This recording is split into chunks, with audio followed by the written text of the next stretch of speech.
Hi friends, welcome back to your YouTube channel. ಎಲ್ಲರೂ ಹೇಗಿದ್ದೀರಾ? I hope ಎಲ್ಲರೂ ಕೂಡ ತುಂಬಾ ಚೆನ್ನಾಗಿದ್ದೀರಾ ಅಂತ ಭಾವಿಸ್ತಾ ಇದ್ದೀವಿ. ನಾವು ಕೂಡ ತುಂಬಾನೇ ಚೆನ್ನಾಗಿದ್ದೀವಿ. ಇದೇ ಮೊದಲು ನನ್ನ ವಿಡಿಯೋ ನೋಡ್ತಾ ಇದ್ರೆ ಪ್ಲೀಸ್ ಸಬ್ಸ್ಕ್ರೈಬ್ ಮಾಡ್ಕೊಂಡು ಸಪೋರ್ಟ್ ಮಾಡಿ. ಹಾಗೆ ಪೂರ್ತಿ ವಿಡಿಯೋ ನೋಡಿ. ಈ ವಿಡಿಯೋ ನಿಮ್ಗೆ ಇಷ್ಟ ಆದ್ರೆ ಒಂದು ಲೈಕ್ ಮಾಡಿ, ಕಮೆಂಟ್ ಮಾಡಿ, ಹಾಗೆ ಶೇರ್ ಮಾಡಿ.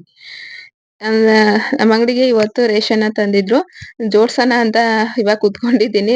ಸೋನಿ ಅಂತೂ ನನ್ಗಿಂತ ಮುಂಚೆನೆ ಬಂದು ಕುತ್ಕೊಂಡ್ಬಿಟ್ಟಿದ್ದಾಳೆ. ಇವಾಗ ನನ್ಗೊಂದು ಬಂದ ತಕ್ಷಣ ನಂಗೊಂದು ಬೂಮರು, ನಂಗೊಂದು ಕುರ್ಕುರೆ ಕೊಟ್ಬಿಡು, ನಾನು ಹೊರಟೋಗ್ಬಿಡ್ತೀನಿ ಅಂತ ಹೇಳ್ತಿದ್ಲು. ಫಸ್ಟ್ ಸಾಮಾನೆಲ್ಲ ಜೋಡಿಸ್ಬಿಡೋಣ, ಆಮೇಲೆ ಕೊಡ್ತೀನಿ ಅಂತ ಇವಾಗೆಲ್ಲ ಸಾಮಾನೆಲ್ಲ ಜೋಡಿಸ್ತಾ ಇದ್ದೀನಿ. ನಮ್ಮ ಮನೆಯವರು ಸ್ವಲ್ಪ ಚಿಕನ್ ಕಟ್ ಮಾಡೋದಿತ್ತು, ಹಾಗಾಗಿ ಜೋಡಿಸ್ತಾ ಇರು, ಬರ್ತೀನಿ ಕಟ್ ಮಾಡ್ಬಿಟ್ಟು.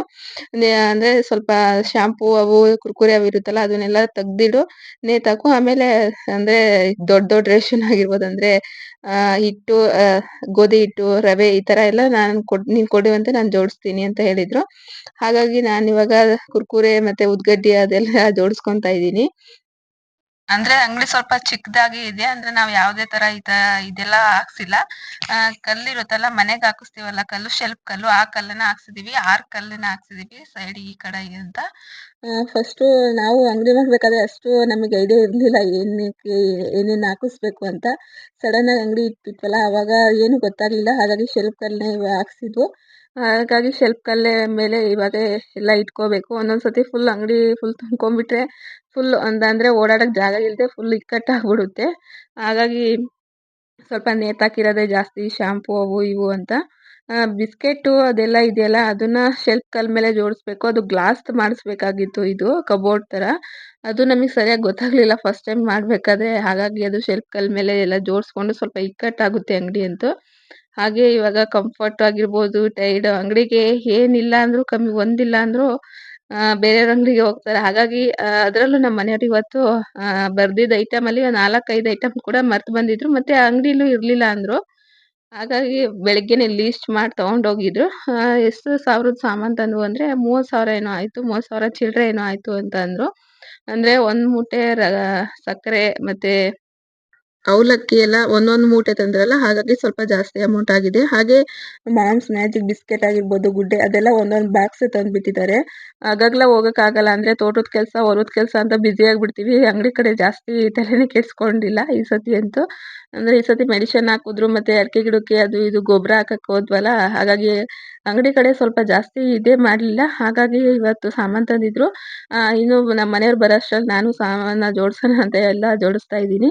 ಸೋನಿ ಸ್ವಲ್ಪ ಹೆಲ್ಪ್ ಮಾಡ್ತಿದ್ರು. ಹಾಗೆ ನಾನು ಕೂಡ ಅವ್ಳು ತಕ್ಕೊಡಂಗೆ ನಾನು ಕೂಡ ಸ್ವಲ್ಪ ಎಲ್ಲ ಎತ್ತಿಕ್ತಾ ಇದ್ದೆ.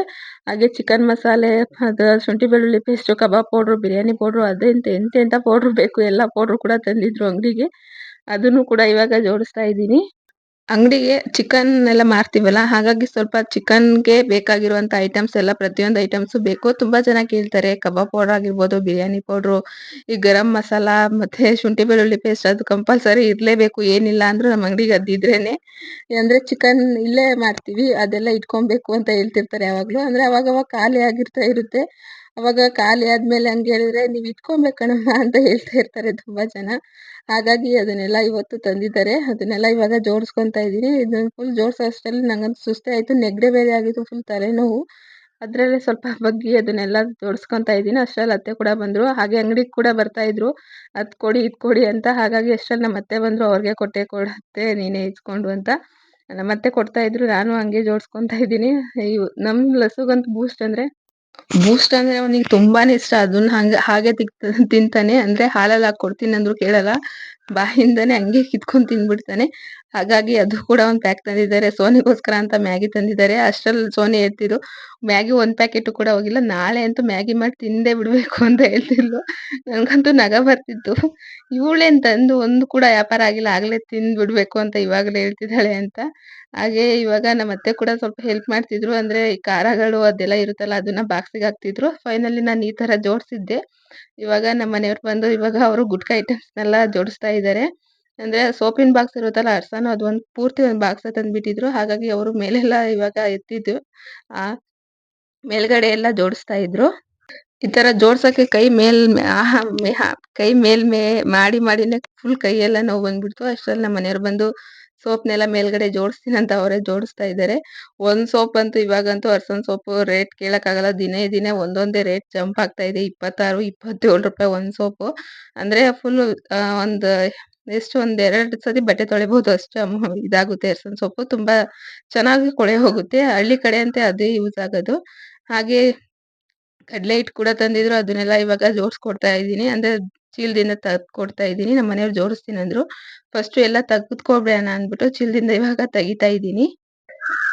ಅಷ್ಟ್ರಲ್ಲಿ ಹಸು ಬಂದ, ಅಮ್ಮ ನಾನು ಕುತ್ಕೊಂತೀನಿ ಅಂತ ಫೋನೆಲ್ಲ ಎತ್ಕೊಳಕ್ ಹೋಗ್ತಿದ್ದ. ಇರೋ ಇರೋ ಅಂತ ಅವ್ನಿಗೂ ಸಮಾಧಾನ ಮಾಡ್ಬಿಟ್ಟು, ಅವನೇನಂದ್ರೆ ಜಾಸ್ತಿ ಜನ ಇರ್ತಾರಲ್ಲ ಅಲ್ಲಿ ಬಂದ್ ಸೇರ್ಕೊಂತಾರೆ ಇಬ್ರು ಕೂಡ. ಅದು ಇಕ್ಕಟ್ಟಲ್ಲಿ ಫುಲ್ ಆಗ್ತಾ ಇರ್ಲಿಲ್ಲ ಅಲ್ಲಿ. ನಾವ್ ಕಾಲಿಡಕ್ಕೆ ಆಗ್ತಿರ್ಲಿಲ್ಲ. ಇಕ್ಕಟ್ಟಲ್ಲಿ ಬಂದ್ ಇಬ್ರು ಕೂಡ ಇದ್ ಮಾಡ್ತಿದ್ರು. ಹಾಗೆ ರವೆ ಕೂಡ ತೆಗ್ದಿಡ್ತಾ ಇದ್ದೆ. 1 ಪ್ಯಾಕೆಟ್ ರವೆ ಅಂದ್ರೆ ಅರ್ಧ ಕೆಜಿ ಅದು. ಅರ್ಧ ಕೆಜಿ ಬಂದು 30 ರಿಂದ 35 ರೂಪಾಯಿ ಇರುತ್ತೆ. ಬನ್ಸಿ ರವೆ ಆಗಿರ್ಬೋದು, ಚಿರೋಟಿ ರವೆ ಆ ತರ 2 ತರದ್ ರವೆನ ತಂದಿದ್ರು. ಅಂದ್ರೆ ನಮ್ಮ ಅಂಗಡಿಯಲ್ಲಿ ಜಾಸ್ತಿ ಬೇಳೆಗಳನ್ನ ನಾವ್ ತರಲ್ಲ. ಬಂದ್ರೆ ಹಳ್ಳಿ ಕಡೆ ಬೇಳೆ ಅಷ್ಟೊಂದ್ ನೋಡಲ್ಲ. ಅಂದ್ರೆ ಎಲ್ಲರೂ ಕೂಡ ಆ ಅದ್ ಬೆಳೆ ಈ ಬೆಳೆ ಹಾಕಿರ್ತಾರಲ್ಲ, ಕಡ್ಲೆ ಗಿಡ ಹಾಕಿರ್ತಾರೆ, ಅವರೇ ಬೆಳೆ ಅದೆಲ್ಲ ಬೆಳೀತಾರೆ. ಅದೇ ಅವರೇ ಬೀಸೋ ಕಲ್ಲಲ್ಲಿ ಬೀಸ್ಕೊಂತಾರೆ ಹೊರತು ಬೆಳೆನ ತಗೊಳಲ್ಲ ಅಲ್ಲಿ ಹಳ್ಳಿ ಕಡೆ. ಎಲ್ಲೋ ಅಪರೂಪಕ್ಕೆ ಕೇಳ್ತಾರೆ. ಅವಾಗ ಸುಮ್ನೆ ಅಷ್ಟೊಂದ್ ದಿವಸ ಇಕ್ಕೊಳ್ಳೋ ಅಷ್ಟ್ರಲ್ಲಿ ಅದು ಬೆಳೆ ಎಲ್ಲ ಹುಳ ಆಗಿರುತ್ತೆ. ಹಾಗಾಗಿ ಜಾಸ್ತಿ ತರಲ್ಲ. ಈ ಕಡ್ಲೆ, ಬೆಲ್ಲ ಈ ಬೆಲ್ಲ ಅಂತೂ ಈ ಸೀಸನ್‌ಗೆ ತರೋದೇ ಬೇಡ ಅನ್ಸ್ಬಿಡುತ್ತೆ. ಒಂದ್ಸತಿ ಅರ್ಧ ಚೀಲ ಬೆಲ್ಲ ಅಂತೂ ಸುಮ್ನೆ ವೇಸ್ಟ್ ಆಯ್ತು. ಶೀತಕ್ಕೆಲ್ಲ ಕರ್ಗಿ. ಹಾಗಾಗಿ ಈ ಸತಿ ಸ್ವಲ್ಪ ಕಮ್ಮಿನೇ ತಂದಿದ್ದಾರೆ. ಈ ಬೇಳೆ ಅಂತೂ ತಂದೇ ಇಲ್ವೇನೋ. ಕಡ್ಲೆ ಮತ್ತೆ ಇದು. ಹಾಗೆ 1 ಚೀಲ ಅಷ್ಟು ಗೋಧಿ ಹಿಟ್ಟನ್ನ ತಂದಿದ್ದಾರೆ. ನಮ್ಮ ಅಂಗಡಿಲಿ ಜಾಸ್ತಿ ಸೇಲ್ ಆಗೋದೇ ಗೋಧಿ ಹಿಟ್ಟು. ಹಾಗಾಗಿ 1 ಚೀಲ ಗೋಧಿ ಹಿಟ್ಟು ತಂದಿದ್ದಾರೆ. ಇದು ಒಂದ್ ಪೂರ್ತಿ ಚೀಲ ಫುಲ್ ಗೋಧಿ ಹಿಟ್ಟೇ ಇದೆ. ನಾವೇ ಒಂದ್ 1/4 ಭಾಗ ಅಷ್ಟು ಗೋಧಿ ಹಿಟ್ಟನ್ನ ಖಾಲಿ ಮಾಡ್ತೀವಿ ಅನ್ಸುತ್ತೆ. ಅಂಗಡಿಗೆ ಅತಿ ಹೆಚ್ಚು ಲಾಭ ಬರುತ್ತೆ. ಆದ್ರೆ ನಮಗೆ ಅಂಗಡಿಯಿಂದ ಅಷ್ಟೊಂದು ಇದ್ ಸಿಗಲ್ಲ. ಸೋನಿ ಮಕ್ಳು ತಿಂಡಿಗೆ ಮತ್ತೆ ನಾವು ಅಂದ್ರೆ ಮನೆಗೆ ಯೂಸಿಗೆ ಅಷ್ಟೇ ಇದಾಗ್ತಿದೆ. ನಮಗೆ ಅಮೌಂಟ್ ಸಿಗೋದಂದ್ರೆ ಕೋಳಿಲಷ್ಟೇ. ಅಂಗಡಿಲೇನು ಅಷ್ಟೊಂದು ಅಮೌಂಟ್ ಸಿಗಲ್ಲ. ಫೈನಲ್ ಆಗಿ ಈ ತರ ಜೋಡಿಸ್ಕೊಂಡಿದೀವಿ. ನೋಡಿ ಈ ತರ ಜೋಡ್ಸಿದೀನಿ. ನಾನು ಬಿಸ್ಕೆಟು ಅದು ಇದು ನಾನ್ ಜೋಡ್ಸಿದೀನಿ. ಹಾಗೆ ನಾನ್ ಕೊಟ್ಟಿರೋ ತರ ಇಲ್ಲಿ ಅಂದ್ರೆ ರವೆ ಅದೆಲ್ಲ ನಮ್ಮ ಮನೆಯವ್ರು ಜೋಡ್ಸಿದ್ದಾರೆ. ಇಲ್ಲಿ ಕೆಳಗಡೆ ಉಪ್ಪನ್ನ ಇಟ್ಕೊಂತೀವಿ.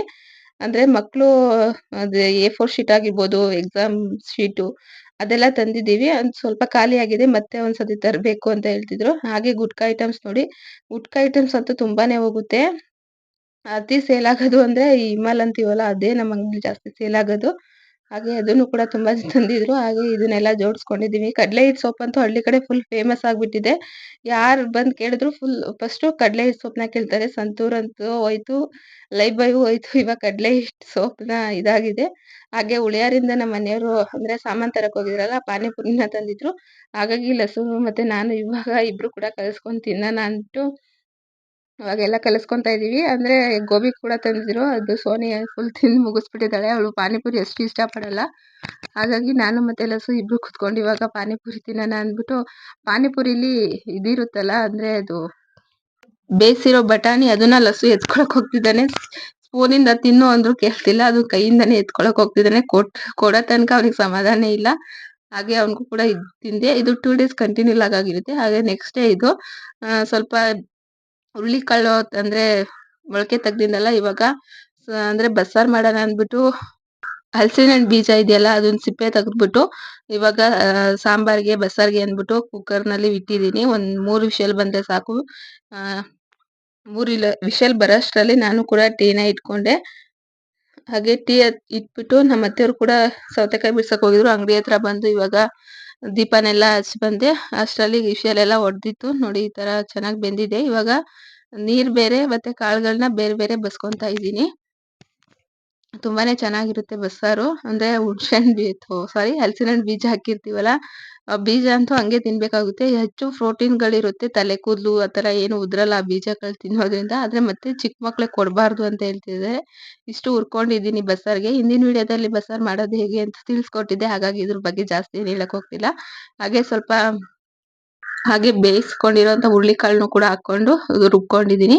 ಇವಾಗ ಕಾಳು ಒಗ್ಗರಣೆ ಹಾಕಕ್ಕೆ ಅಂತ ಸ್ವಲ್ಪ ಎಣ್ಣೆ ಮತ್ತೆ ಚಿಕ್ಕದಾಗಿ ಕಟ್ ಮಾಡ್ಕೊಂಡಿರೋ ಈರುಳ್ಳಿನ ಹಾಕಿ ಒಗ್ಗರಣೆ ಮಾಡ್ಕೊಂತಾ ಇದ್ದೀನಿ. ಆಲ್ರೆಡಿ ಲೇಟ್ ಆಗ್ಬಿಟ್ಟಿತ್ತು. ಅಂಗಡಿ ಹತ್ರ ಹೋಗಿ ಅಲ್ಲೆಲ್ಲ ಕಸ ಹೊಡೆದು ಇದಾಗಷ್ಟರಲ್ಲಿ ಲೇಟ್ ಆಗ್ಬಿಟ್ಟಿತ್ತು. ಅಂದ್ರೆ ಊಟ ಕೊಟ್ಟು ಕಳಿಸ್ಬೇಕಲ್ಲ. ಬೆಳಗ್ಗೆನೆ ಹೋಗಿದ್ರು 9 ಗಂಟೆಗೆ. ಅಷ್ಟರಲ್ಲಿ ಇವಾಗ ಊಟ ಕೊಟ್ಟು ಕಳಿಸ್ಬೇಕು ಅಂತ ಜಾಸ್ತಿ ಏನ್ ಇದ್ ಮಾಡಕ್ ಹೋಗಿಲ್ಲ. ಹಾಗಾಗಿ ಅಂದ್ರೆ ತುರ್ಕೊಂಡಿರೋ ತೆಂಗಿನಕಾಯಿ ಅರ್ಧ ಹೋಳು ಇವಾಗ ಸ್ವಲ್ಪ ಇದಕ್ಕೆ ಹಾಕೊಂತಾ ಇದ್ದೀನಿ. ಕಾಳು ಒಗ್ಗರಣೆಗೆ. ಚಿಕ್ಕ ಮಕ್ಳಿಗಂತೂ ನಮ್ಮ ಮಾವ ಹೇಳ್ತಿದ್ರು ಲಸುಗಂತೂ ಕೊಡ್ಬೇಡ, ಅದು ಹಲಸಿನ ಹಣ್ಣು ಬೀಜ ಮಕ್ಳು ಕಾಯಿಲೆ ಆಗ್ತಾರೆ ಅಂತ ಹೇಳ್ತಿದ್ರು. ಹಾಗಾಗಿ ಅವನಿಗಷ್ಟೇ ಇದು ಒಗ್ಗರಣೆ ಹಾಕಿರೋ ಕಾಳನ್ನ ಕೊಟ್ಟೆ. ಅದು ಬೀಜ ಎಲ್ಲ ತೆಗೆದ್ಬಿಟ್ಟು, ಆದ್ರೆ ಬೀಜ ತಿನ್ನೋದ್ರಿಂದ ತುಂಬಾ ಒಳ್ಳೇದು, ಕೂದಲು ಉದುರೋದಿಲ್ಲ. ನೋಡಿ ಈ ತರ ಆಗಿದೆ. ಅದು ಕೂಡ ರೆಡಿ ಆಯ್ತು. ಇವಾಗ ಬಸಾರ್ ಮಾಡೋಣ ಅಂದ್ಬಿಟ್ಟು ಎಲ್ಲ ರೆಡಿ ಮಾಡ್ಕೊಂತ ಇದ್ದೀನಿ. ಈ ಚಳಿಗಾಲದಲ್ಲಿ ಅಂತೂ ಬೆಳಿಗ್ಗೆ ಎದ್ದೊಳಕ್ಕೆ ಆಗಲ್ಲ, ಅಷ್ಟು ಶೀತ ಇರುತ್ತೆ. ಫುಲ್ ಮೂಗೆಲ್ಲ ಕಟ್ಕೊಬಿಟ್ಟು, ಅಂದ್ರೆ ನಾನು ಸ್ವೆಟ್ರು ಒಂದ್ 11 ಗಂಟೆ 12 ಗಂಟೆ ತನಕ ಸ್ವೆಟ್ರೇ ಬಿಚ್ಚಲ್ಲ. ಆದ್ರೂ ಕೂಡ ನಂಗೆ ಬೇಗನೆ ಶೀತ ಆಗ್ಬಿಡುತ್ತೆ. ಹಾಗೆ ಸ್ವಲ್ಪ ಒಗ್ಗರಣೆ ಹಾಕೋಣ ಅಂತ ಇವಾಗ ಒಗ್ಗರಣೆ ಕೂಡ ಹಾಕೊಂತ ಇದ್ದೀನಿ. ಸ್ವಲ್ಪ ಎಣ್ಣೆ ಹಾಕ್ಬಿಟ್ಟು ಸಾಸಿವೆ, ಉಪ್ಪು, ಕರಿಬೇವು ಅಂತ ಯಾವಾಗ್ಲೂ ಸ್ಟಾಕ್ ಇರುತ್ತೆ. ಮನೆ ಪಕ್ಕನೆ ಗಿಡ ಇದೆಯಲ್ಲ, ಬೇಕು ಅಂದಾಗ ಕಿತ್ಕೊಂಡ್ ಬಂದ್ಬಿಡ್ತೀನಿ. ಆದ್ರೆ ಬೇರೆಯವರೆಲ್ಲ ಏನ್ ಮಾಡ್ತಾ ಇದಾರೆ ಅಂದ್ರೆ ಎಲ್ಲರೂ ಕೂಡ ಅದಕ್ಕೆ ಕೈ ಹಾಕ್ತಾ ಇದಾರೆ. ಅಂದ್ರೆ ಅವರು ಕಿತ್ಕೊಂಡ್ ಹೋಗೋದಕ್ಕೇನಿಲ್ಲ. ಅದು ಬೇರೆ ಅಂದ್ರೆ ಫುಲ್ ಇದನ್ನೇ ಇಟ್ಟು ಎಳಿತಾರಲ್ಲ, ಗಿಡ ಕೂಡ ಒಣಗೋ ತರ ಆಗ್ತಾ ಇದೆ. ಎಷ್ಟ್ ಹೇಳಿದ್ರು ಕೇಳಲ್ಲ. ಔಷಧಿ ಹೊಡೆದಿದೀವಿ ಅಂತ ಹೇಳಿದ್ರು ಕೂಡ ತೊಳ್ಕೊಂಡ್ ಹಾಕೊಂತೀವಿ ಅಂತ ಕಿತ್ಕೊಂಡ್ ಹೋಗ್ತಾರೆ. ಇಂಥವ್ರಿಗೆ ಇನ್ನೇನ್ ಹೇಳಕ್ಕಾಗುತ್ತೆ. ಹಾಗೆ ಸಾಂಬಾರ್ ಕೂಡ ಇವಾಗ ರೆಡಿ ಆಯ್ತು. ಬಸ್ಕೊಂಡಿರೋ ನೀರ್ ಇದೆಯಲ್ಲ ಅದನ್ನ ಹಾಕಿ ಇವಾಗ ಚಟ್ನಿನೂ ಕೂಡ ಹಾಕೊಂತ ಇದ್ದೀನಿ. ಫಸ್ಟ್ ಬಸ್ಕೊಂಡಿರೋ ನೀರ್ ಹಾಕಿ ಚೆನ್ನಾಗಿ ಕುದಿಸ್ಬೇಕು.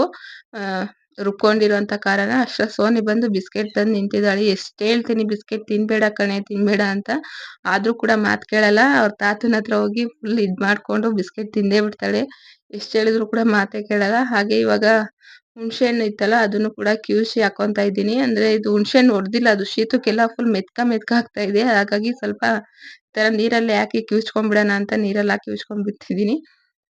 ಅಂದ್ರೆ ನಮ್ದು ಹುಣ್ಸೆ ಹಣ್ಣು ಗಿಡ ಇದೆ. ಇದ್ರಲ್ಲಿ ಸ್ವಲ್ಪ ಚೆನ್ನಾಗ್ ಹಣ್ಣಾಗ್ತಿಲ್ಲ, ಅದು ಸ್ವಲ್ಪ ಇನ್ನೂ ಚೆನ್ನಾಗ್ ಹಣ್ಣಾಗ್ಬೇಕು. ಹಾಗಾಗಿ ಇದ್ ಮಾಡ್ಕೊಳ್ಳಿ. ಹಾಗೆ ಅತ್ತೆಯವ್ರಿಗೂ ಇವಾಗ ಊಟಕ್ಕೆ ಕಳ್ಸಕ್ಕೆ ಅಂತ ಬಾಕ್ಸಿಗೆಲ್ಲ ತುಂಬ್ಕೊಂಡಿದ್ದೀನಿ.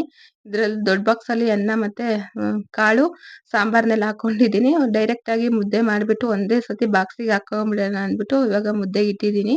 ಅಂದ್ರೆ ಇಬ್ರೇನೋ ಹೋಗಿದ್ದಾರೆ, ಹಾಗಾಗಿ 2 ಮುದ್ದೆ ಸಾಕು ಅಂದ್ಬಿಟ್ಟು ಇವಾಗ ಇಟ್ಕೊಂಡಿದ್ದೀನಿ.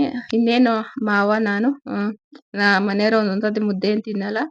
ಹಾಗಾಗಿ ಇವಾಗ ಮುದ್ದೆ ಮಾಡ್ಕೊಳಕ್ಕೆ ಕುತ್ಕೊಂಡಿದ್ದೀನಿ. ಹೊಲದ ಕೆಲ್ಸ ಆಗಿರ್ಬೋದು, ತೋಟದ ಕೆಲ್ಸ ಏನಾರ ಇದ್ರೆ ನಾನ್ ದಿವ್ಸಕ್ಕೆ 2 ರಿಂದ 3 ಸತಿ ಮುದ್ದೆ ಮಾಡ್ತಾನೆ ಇರ್ತೀನಿ. ಬೆಳಗ್ಗೆನೂ ಮುದ್ದೆ, ಮಧ್ಯಾಹ್ನನೂ ಮುದ್ದೆ, ಸಾಯಂಕಾಲನೂ ಮುದ್ದೆ. ಒಂದೊಂದ್ ಟೈಮ್ ಅಷ್ಟೇ ಅನ್ನ ಮಾಡ್ಕೊಂತೀನಿ, ಇಲ್ಲ ತಿಂಡಿ ಮಾಡಿ ಮುಗಿಸ್ಬಿಡ್ತೀನಿ.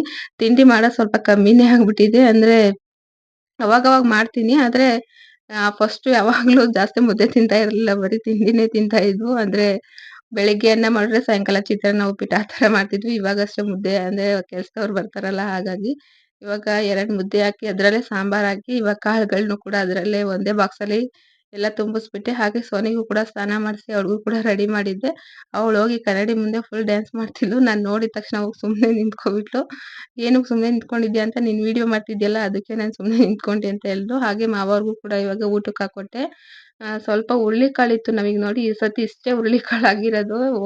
ಪ್ರತಿ ವರ್ಷ ಎಲ್ಲ 2-3 ಚೀಲ ಹುರುಳಿಕಾಳು ಹಾಕ್ತಿದ್ವಿ. ಇವತ್ ನೋಡಿ 5-6 ಸೇರು ಕೂಡ ಆಗಲ್ಲ, ಅಷ್ಟು ಹುರುಳಿಕಾಳಿದೆ. ಅದನ್ನ ಇವಾಗ ನಮ್ಮ ಮಾವವ್ರೆಲ್ಲ ಹೋದ್ರು, ಅದನ್ನ ರೋಡ್ ಮೇಲೆ ಹಾಕಿರಮ್ಮ ಬರ್ತೀನಿ ಅಂತ. ಅಂದ್ರೆ ಕುರಿ ಮರಿಗಳು, ಮೇಕೆಗಳೆಲ್ಲ ಹೋದ್ಮೇಲೆ ಹಾಕು ಅಂದ್ರೆ ರೋಡ್ ಮೇಲೆ ಹಾಕಿರ್ತೀವಲ್ಲ, ಅದೆಲ್ಲ ತುಂಬ್ಕೊಂಡು ತಿನ್ಕೊಂಡು ಹೋಗ್ಬಿಡುತ್ತೆ. ಇರೋದಿಷ್ಟು ಅದನ್ನು ಕೂಡ ಆಮೇಲೆ ವೇಸ್ಟ್ ಆಗ್ಬಿಡುತ್ತೆ ಅಂದ್ಬಿಟ್ಟು ಇವಾಗ ಕುರಿ ಮರಿ ಎಲ್ಲ ಮೇಕೆ ಎಲ್ಲ ಹೋದ್ವು. ಹಾಗಾಗಿ ಇವಾಗ ಸ್ವಲ್ಪ ರೋಡ್ ಮೇಲೆ ಹಾಕೋಣ ಅಂತ ಹೇಳ್ಕೊಂಡು ಹೋಗ್ತಾ ಇದೀನಿ. ಒಂದ್ 5 ಸೇರು ಆಗಲ್ಲ ಅನ್ಸುತ್ತೆ. ಫುಲ್ ಬೇಜಾರಾಯ್ತು. ಪ್ರತಿ ಸರಿ ಎಷ್ಟು 3-4 ಚೀಲ ಹಾಕ್ತಿದ್ದು ಹುರುಳಿಕಾಳು, ಇವತ್ ನೋಡಿ 5 ಸೇರು ಆಗಿಲ್ಲ. ಅಷ್ಟು ಕಮ್ಮಿ ಆಗ್ತಿದೆ ಅಂತ ಫುಲ್ ಬೇಜಾರಾಗ್ತಿತ್ತು. ಕೆಲವ್ರಿಗಂತೂ 3 ಕ್ವಿಂಟಲ್ 4 ಕ್ವಿಂಟಲ್ ತನಕ ಆಗಿದೆ. ಇವಾಗ ಹುರುಳಿಕಾಳು ರೇಟು ಶಿರಾದಲ್ಲೇನೋ 50 ರೂಪಾಯಿ ಕೆಜಿ ಅಂತಿದ್ರು. ಊರಲ್ಲೆಲ್ಲ 40 ರೂಪಾಯಿ ಕೆಜಿ ಹಂಗ್ ಮಾರ್ತಾ ಇದ್ದಾರೆ. ನಾವೇನ್ ತಗೊಂಡ್ಲಿಲ್ಲ. ಅಂದ್ರೆ ಹಳೇದು ಸ್ವಲ್ಪ ಇತ್ತು, ಮತ್ತೆ ಸ್ವಲ್ಪ ದುಡ್ಡು ಕೊಟ್ಟು ತಗೊಂಡಿದ್ವಿ ಒಂದ್ 5-6 ಸೇರು. ಹಾಗಾಗಿ ಇದೊಂದ್ 5-6 ಸೇರ್ ಆದ್ರೆ ಸಾಕು. ಇನ್ನೇನ್ ಅದು ಹುರುಳಿಕಾಳೆ ಅಂದ್ರೆ ಶೀತಕ್ಕಷ್ಟೇ ನಾವು ಹುರುಳಿಕಾಳನ್ನ ಜಾಸ್ತಿ ಯೂಸ್ ಮಾಡೋದು. ಅಂದ್ರೆ ಬಿಸಿಲುಗಾಲ, ಬೇಸಿಗೆ ಕಾಲ ಬಂತು ಅಂದ್ರೆ ಅದನ್ನೇನ್ ಮುಟ್ಟಕ್ ಹೋಗಲ್ಲ, ಹೀಟ್ ಆಗ್ಬಿಡುತ್ತಲ್ಲ. ಹಾಗಾಗಿ ಬಿಸಿಲು ಇರುತ್ತೆ, ಇನ್ನು ಅದನ್ನ ತಿಂದು ಹೀಟು ಹಾಗಾಗಿ ಸ್ವಲ್ಪ ಈ ಶೀತದ ಟೈಮಿಗೆ ಜಾಸ್ತಿ ಹುರುಳಿಕಾಳನ್ನ ಯೂಸ್ ಮಾಡೋದು. ಅಂದ್ರೆ ಮೊಳಕೆ ಕಟ್ಟಿದ ಕಾಳುಗಳನ್ನ ತಿನ್ಬೇಕು. ಅತಿ ಹೆಚ್ಚು ಪ್ರೋಟೀನ್ ಇರೋದು ಅಂದ್ರೆ ಮೊಳಕೆ ತೆಗ್ದಿರ್ತೀವಲ್ಲ ಕಾಳು, ಆ ಕಾಳಲ್ಲೇ ಚಿಕನ್ಗಿಂತ ಜಾಸ್ತಿ ಪ್ರೋಟೀನ್ ಅಂಶ ಇರುತ್ತೆ. ಹಾಗಾಗಿ ಸ್ವಲ್ಪ ಹುರುಳಿಕಾಳನ್ನ ಜಾಸ್ತಿ ಈ ಶೀತದಲ್ಲಿ ನಾನೇ ಸ್ವಲ್ಪ ಜಾಸ್ತಿ ತಿನ್ನೋದು. ನಮ್ಮ ಅತ್ತೆ ಅಂತೂ ತಿನ್ನಲ್ಲ. ಇನ್ನು ನಮ್ಮ ಮಾವನು ಕೂಡ ಅಷ್ಟೊತ್ತು ತಿನ್ನಲ್ಲ ಹುರುಳಿಕಾಳನ್ನ. ಹಾಗಾಗಿ ಶೀತದಲ್ಲಿ ಆಗುತ್ತೆ ಅಂತ ಇವಾಗ ಸ್ವಲ್ಪ ಎಲ್ಲ ರೋಡ್ ಮೇಲೆ ಹಾಕೊಂತ ಇದೀನಿ. ಅಂದ್ರೆ ಗಾಡಿಗಳು ಓಡಾಡಿದ್ರೆ ಗಾಡಿ ಅದ್ರ ಮೇಲೆ ಹೋಗುತ್ತಲ್ಲ, ಎಲ್ಲ ಬಿಸಿಲಿಗೆ ಪಟ್ ಪಟ್ ಅಂದು ಗಾಡಿ ಎಲ್ಲ ಇದಾಗುತ್ತೆ, ಕಾಳುಗಳೆಲ್ಲ ಬಿಟ್ಕೊಳ್ಳುತ್ತೆ ಅಂತ ರೋಡ್ ಮೇಲೆ ಹಾಕೋದು. ಹಳ್ಳಿ ಕಡೆ ಈ ತರ ಜಾಸ್ತಿ ಜನ ಎಲ್ಲ ರೋಡ್ ಮೇಲೆ ಹಾಕಿನೇ ಕಣ ಎಲ್ಲ ಮಾಡ್ಕೊಳ್ಳೋದು. ಇವಾಗ ಕಣ ಬೆಳೆಯೋದೆಲ್ಲ ಸ್ವಲ್ಪ ಕಮ್ಮಿನೇ. ಈ ತರ ರೋಡ್ ಮೇಲೆ ಹಾಕೊಳ್ಳೋದು. ಟ್ಯಾಕ್ಟ್ರಿನೋ ಮತ್ತೆ ಕಾರು ಇವು ಓಡಾಡ್ತಾ ಇರ್ತಾವಲ್ಲ ಅಲ್ಲೇ ಅದು ಕಾಳೆಲ್ಲ ಬಿಟ್ಕೊಂಡ್ಬಿಡುತ್ತೆ ಒಂದು ಸತಿ. ಇವಾಗ ಕಣ ಬೆಳೆಯೋದು ಫುಲ್ ಕಮ್ಮಿ. ಇಲ್ಲ ಮಿಷಿನ್ಗಳು ಬಂದಿದ್ದಾವಲ್ಲ ಮಿಷಿನಲ್ಲಿ ಕುಯ್ಸ್ಕೊಂಡು ಮಾಡ್ಕೊಂತಾರೆ. ನಾನು ಇವಾಗ ಹಾಕ್ಬಿಟ್ಟು ಸ್ವಲ್ಪ ಟಾರ್ಪನ್ನೆಲ್ಲ ಮರ್ಚ್ಕೊಂಡು ಬರೋಣ ಅಂತ ಬಂದೆ. ಹಸುಗೂ ಸ್ವಲ್ಪ ಹುಷಾರಿಲ್ಲ. ಅವನಿಗೂ ಕೂಡ ಸ್ವಲ್ಪ ನೈಟ್ ಏನ್ಕೋ ಜ್ವರ ಬಂದ್ಬಿಟ್ಟಿತ್ತು. ಸಿರಪ್ ಹಾಕಿದ್ರು ಕೂಡ ಕಡಿಮೆ ಆಗಿರ್ಲಿಲ್ಲ. ಹಾಗಾಗಿ ಮತ್ತೆ ಸಿರಪ್ ಹಾಕಿ ಮನ್ಗಿಸೋಣ ಅಂತ ಅವ್ನಿಗೆ ಇವತ್ತು ಸ್ನಾನ ಕೂಡ ಮಾಡಿಸಿಲ್ಲ. ಹಾಗೆ ನಮ್ಮ ಮಾವ ಬರೋಷ್ಟರಲ್ಲಿ ನಮ್ಮ ಮಾವನೇ ಮಾಡ್ತೀನಮ್ಮ, ಅದನ್ನೇನು ಟ್ಯಾಕ್ಟ್ರಿಯಲ್ಲಿ ತುಳ್ಸೋದು ಸ್ವಲ್ಪ ಇದೆ ಅಂದ್ಬಿಟ್ಟು ಬಿಸಿಲಲ್ಲಿ ಒಣಗ್ಲಿ, ಸ್ವಲ್ಪ ಹಸಿ ಇತ್ತು. ಹಾಗಾಗಿ ಬಿಸಿಲಲ್ಲಿ ಒಣಗಿ ಅಂತ ಅಲ್ಲಿ ರೋಡ್ ಮೇಲೆ ಹಾಕ್ ಬಂದಿದ್ದೀನಿ. ಅಂದ್ರೆ ಸಿಡಿತದೆ ಅದು. ಬಿಸಿಲು ತುಂಬಾ ಚೆನ್ನಾಗಿದೆ ಇವತ್ತು, ಸಿಡಿತದೆ. ಹಾಗಾಗಿ ಸ್ವಲ್ಪ ಅಲ್ಲಲ್ಲೇ ಕಸ ಗುಡಿಸ್ಕೊಂಡು ಕಾಯ್ಬೇಕು. ಅಂದ್ರೆ ಮೇಕೆ ಮರಿ, ಹಸು ಇವೆಲ್ಲ ಓಡಾಡ್ತಾ ಇರ್ತಾವಲ್ಲ, ತಿನ್ಕೊಂಡ್ಬಿಡ್ತವೆ. ಹಾಗಾಗಿ ಸ್ವಲ್ಪ ಕಾಯ್ಬೇಕು. ಅಷ್ಟ್ರಲ್ಲಿ ನಮ್ಮ ಮಾವ ಕೂಡ ಬಂದ್ರು. ನಾನು ಇರ್ತೀನಿ ಹೋಗಮ್ಮ, ಟೀ ಇಟ್ಕೊಂಬ ಅಂತ ಹೇಳಿದ್ರು. ಅಷ್ಟ್ರಲ್ಲಿ ಟೀ ಹಿಡಿಯೋಣ ಅಂತ ಬಂದೆ. ಅಂದ್ರೆ ಒಂದ್ 3-4 ಜನಕ್ಕೆ ಎಕ್ಸ್ಟ್ರಾ ಇಡಮ್ಮ ಅಂತ ಟೀ ಹೇಳಿದ್ರು. ಅಂದ್ರೆ ತೋಟದ ಹತ್ರ ಅವರು ಇವರು, ಆ ತೋಟದವರು ಈ ತೋಟದವ್ರು ಬರ್ತಾ ಇರ್ತಾರಲ್ಲ, ಹಾಗಾಗಿ ಅವ್ರಿಗೂ ಆಗುತ್ತೆ. ಒಂದು 2 ಕಪ್ ಜಾಸ್ತಿ ಎಕ್ಸ್ಟ್ರಾನೇ ಹಾಕು ಅಂತ ಅಂದ್ರು. ಅಷ್ಟರಲ್ಲಿ ಇಟ್ಬಿಟ್ಟು ಮಾವಂಗ್ ಕೊಡೋಣ ಅಂತ ಬಂದೆ. ಅಷ್ಟ್ರಲ್ಲಿ ಹಸು ತಲೆ ತಿಂತಿದ್ದ, ಆ ಕಡೆಯಿಂದ ಈ ಕಡೆ ಓಡಾಡೋದು ಹಂಗೆಲ್ಲ ಮಾಡ್ತಿದ್ದ. ಅಷ್ಟ್ರಲ್ಲಿ ನಮ್ಮ ಮಾವ ಅವ್ರು ಕೂಡ ತಗೊಂಡ್ ಹೋಗ್ಬೇಕು ಅಂತ ಕಾಯ್ತಿದ್ರು. ಅಂದ್ರೆ ನಮ್ಮ ಮನೆ ಬೇಕಾಗಿತ್ತು ಎಲೆ ನಮ್ಮ ಮನೆಯವರು ಇಲ್ಲಿ ಹೊಲ ಹತ್ರ ಹೋಗಿದ್ರು. ಅಂಗಡಿ ಬೀಗನೂ ಕೂಡ ತಗೊಂಡ್ ಹೋಗ್ಬಿಟ್ಟಿದ್ದಾರೆ ಮರ್ತಿ. ಹಾಗಾಗಿ ಸ್ವಲ್ಪ ಕಾಯ್ತಿದ್ವು. ಲಸು ಅಂತೂ ಮರಿಗಳನ್ನ ನೋಡಿ ಚೆನ್ನಾಗಿ ಆಟ ಆಡ್ತಾ ಇದ್ದ. ಇವಾಗ ಸ್ವಲ್ಪ ಕಮ್ಮಿ ಆಗಿತ್ತು ಜ್ವರ. ಅಂದ್ರೆ ನೈಟ್ ಜ್ವರ ಬಂದ್ಬಿಟ್ಟಿತ್ತು. ಫುಲ್ ಹೆದರಿಕೆ ಆಗಿತ್ತು. ಅಷ್ಟ್ರಲ್ಲಿ ನಮ್ಮ ಮನೆಯವರು ಕೂಡ ಬಂದು ಎಲೆ ಅಡಿಕೆ ಇವಾಗ ಎಲೆ ರೇಟ್ ಕೇಳಂಗಿಲ್ಲ. 5 ರೂಪಾಯಿಗೆ 3 ಎಲೆ ಕೊಡ್ಬೇಕು. 100 ರೂಪಾಯಿ ಕೆಟ್ಟು 150 ತನಕ ದಾಟ್ಬಿಡುತ್ತೆ ಒಂದೊಂದ್ಸತಿ ಎಲೆ ರೇಟು. 5 ರೂಪಾಯಿಗೆ 3 ಎಲೆ. ನಾನೊಂದು 4-5 ತಗೊಂಡು ಅಡಿಕೆ ಎಲ್ಲ ತಗೊಂಡ್ ಬಂದೆ. ಅಡಿಕೆ ರೇಟು ಅಷ್ಟೇ 800 ರೂಪಾಯಿ ಕೆಜಿ ಅಡಿಕೆ, 1 ಕೆಜಿ. ನಾವು ಬೆಳಿಬೇಕಾದ್ರೆ ಆ ಥರ ಅಡಿಕೆಗೆ ಇದೇ ಸಿಗಲ್ಲ. ನೋಡೋಣ ನಮಗೆ ಎಷ್ಟು ಸಿಗುತ್ತೆ ಅಂತ. ಇವಾಗ ಎಲೆ ಅಡಿಕೆ ಎಲ್ಲ ತಗೊಂಡು ಬಂದೆ. ಸ್ವಲ್ಪ ಅವರೆಕಾಯಿ ಸುಲಿತಾ ಇತ್ತು ನಮ್ಮ ಅಜ್ಜಿ. ನಮಗೆ ಕೊಟ್ಟಿಲ್ಲ, ನೀನೊಬ್ಳೆ ತಿಂತಾ ಇದೀಯ ಅಂತ ನಮ್ಮ ಮಾವ ಸ್ವಲ್ಪ ರೇಗ್ಸಿದ್ದಕ್ಕೆ ನಮಗೂ ಸ್ವಲ್ಪ ಕೊಟ್ರು. ಈ ಸತಿ ನಮಗೆ ಅವರೆಕಾಯಿ ಕೂಡ ಆಗಿಲ್ಲ. ಪ್ರತಿ ಸರಿ ಎಷ್ಟೇ ಕಾಳುಗಳಾಗ್ತಿತ್ತು, ಈ ಸತಿ ಏನಾಯ್ತು ಏನೋ ಯಾವ ಕಾಳುಗಳು ಆಗ್ತಾ ಇಲ್ಲ, ಆಗಿಲ್ಲ ನೋಡಿ. ಹುಳ್ಳಿಕಾಳು ಅಷ್ಟೇ. ಇನ್ನು ಅವರೆಕಾಯಿ ಅಂತೂ ಒಂಚೂರು ಆಗಿಲ್ಲ. ಅಷ್ಟರಲ್ಲಿ ಅಜ್ಜಿ ಕೊಟ್ರಲ್ಲ, ಅಲ್ಲೇ ಸುಲ್ಕೊಂಡು ಹೋಗ್ಬಿಡೋಣ ಅಂದ್ಬಿಟ್ಟು ಸುಲಿತಾ ಇದ್ದೀನಿ. ಲಸ್ಸು ಅದ್ರಲ್ಲಿ ಅವರೆಕಾಯಿ ಚಿಕ್ಕ ಚಿಕ್ಕ ಹುಳ ಇರುತ್ತಲ್ಲ, ಅದನ್ನ ನೋಡ್ಕೊಂಡು ಆಟ ಆಡ್ತಿದ್ದ ಅವನು. ಅದಂತೂ ಕಿವಿಗೆ ಹೋಗ್ಬಿಡುತ್ತೆ ಒಂದೊಂದು ಟೈಮು. ಅದನ್ನ ಸುಲಿಬೇಕಾದ್ರೆ ಒಂದು ಕಪ್ ಇಟ್ಕೊಂಡು ನೀರು ಹಾಕ್ಕೊಂಡು ನೀರಲ್ಲಿ ಹುಳಗಳನ್ನ ಹಾಕಿ ಸುಲಿತಾ ಇದ್ರು ನಮ್ಮ ಅಜ್ಜಿ. ಹಂಗೆ ಹೇಳ್ಕೊಟ್ಟಿದ್ರು ನನಗೆ. ಹಾಗೆಲ್ಲ ನೆನಪಾಗ್ತಾ ಇರುತ್ತೆ ನಮ್ಮ ಅಜ್ಜಿ ಹೇಳಿದ ಒಂದೊಂದು ಮಾತು ಕೂಡ. ಹಾಗೆ ಸುಲಿತಾ ಇದ್ದೀನಿ. ಲಸ್ಸು ಬಂದು ಕಾಳುಗಳನ್ನ ಹಸಿ ಕಾಳನ್ನೇ ತಿಂತಾ ಇದ್ದ. ಅದು ವಾಮಿಟ್ ಬರುತ್ತೆ ಕಣೋ, ತಿನ್ಬೇಡ ಅಂತೂ ಕೇಳ್ದಿಲ್ಲ. ಹಾಗೆ ಒಂದು ಹುಳ ಹೋಗ್ತಿತ್ತು, ಅದನ್ನ ಎತ್ಕೊಂಡು ಓಡೋಗ್ತಿದ್ದ.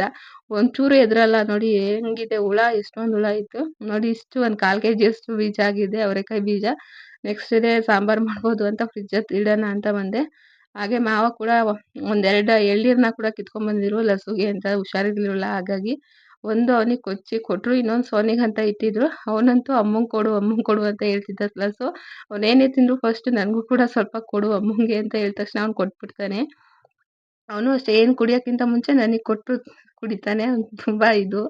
ಹಾಗೆ ಇವಾಗ ಮನೆಗೆ ಸ್ವಲ್ಪ ಗೆಸ್ಟ್ ಬಂದಿದ್ರು. ಅವ್ರಿಗೆ ನಮ್ಮ ಮನೆಯವ್ರ ಫ್ರೆಂಡ್ ಏನೋ, ಫಾರೆಸ್ಟ್ ಆಫೀಸರ್ ಯಾರೋ ಅವರು. ಹಾಗಾಗಿ ಸ್ವಲ್ಪ ಲೆಮನ್ ಜ್ಯೂಸ್ ಅಂದರೆ ಸರ್ಬತ್ ಅಂತೀವಿ ನಮ್ಮ ಕಡೆ, ಅದನ್ನು ಮಾಡೋಣ ಅಂದ್ಬಿಟ್ಟು ಇವಾಗ ಒಂದು ಪಾತ್ರೆಗೆ ಸ್ವಲ್ಪ 1-2 ಕಪ್ಪಷ್ಟು ಸಕ್ಕರೆನ ತೊಗೊಂಡು ಫಿಲ್ಟ್ರ್ ನೀರು ಹಾಕಿ ಇಟ್ಟಿದ್ದೀನಿ, ಸ್ವಲ್ಪ ಕರಗಲಿ ಅಂತ. ಆಗಲೇ ಕರಗ್ತಾ ಇತ್ತು. ಇನ್ನೇನು ನಿಂಬೆಹಣ್ಣು ಇತ್ತಲ್ಲ, ಈ ಸೀಸನಲ್ಲಂತೂ ಬಿಸಿಲುಗಾಲದಲ್ಲಿ ನಿಂಬೆಹಣ್ಣು ಮನೇಲಿ ಇದ್ದರೆ ಇಲ್ಲ ಅಂದರೆ ಫುಲ್ಲು ಇದಾಗ್ಬಿಡುತ್ತೆ. ಹಾಗಾಗಿ ಇವಾಗ ಲೆಮನ್ ಜ್ಯೂಸರಲ್ಲಿ ಇವಾಗೆಲ್ಲ ಪ್ರೆಸ್ ಮಾಡ್ಕೊತಾ ಇದ್ದೀನಿ. ಆಗಿನ ಕಾಲದಲ್ಲೆಲ್ಲ ಅಂದ್ರೆ ರಸ್ನ ಅಂತ ಸಿಗೋದು. ಅದನ್ನ ರಸ್ನ ತಂದು ಒಂದು ಸ್ವಲ್ಪ ಸಕ್ಕರೆ ಹಾಕ್ಬಿಟ್ಟು ನೀರು ಹಾಕ್ಬಿಟ್ರೆ ಫುಲ್ ಒಂಥರ ಆರೆಂಜ್ ಕಲರ್ ಬಂದ್ಬಿಡೋದು. ಅದನ್ನೆಲ್ಲ ಏನ್ ಮಾಡ್ತಿದ್ವು ಅಂದ್ರೆ, ನಾವು ಒಂದು ಬಾಟ್ಲಿಗೆ ಹಾಕ್ಬಿಟ್ಟು ಸಕ್ಕರೆ ಎಲ್ಲ ಹಾಕ್ಬಿಟ್ಟು, ಈ ಫಾಂಟಾ ಬಾಟ್ಲಿ ಬರ್ತಿತ್ತು, ಆ ಬಾಟ್ಲಿಗೆಲ್ಲ ಹಾಕಿ ಜ್ಯೂಸ್ ತಂದಿದ್ದಾರೆ ನಮ್ಮಪ್ಪ, ಫಾಂಟಾ ಬಾಟ್ಲಿ ಅಂತ. ಅದ್ರಲ್ಲಿ ಹಾಕಿ ಕುಡಿತಾ ಇದ್ವು. ಅದೆಲ್ಲ ನೆನ್ಪು ಬರುತ್ತೆ ಒಂದೊಂದು ಟೈಮು. ಅಂದ್ರೆ ನಮ್ಮ ಚೈಲ್ಡ್ಹುಡ್ ನೆನಪೆಲ್ಲ ಬಂದ್ಬಿಡುತ್ತೆ ಅದೊಂದೊಂದು ಇದರಿಂದ. ಈ ವಿಡಿಯೋ ನಿಮ್ಗೆ ಇಷ್ಟ ಆದರೆ ಲೈಕ್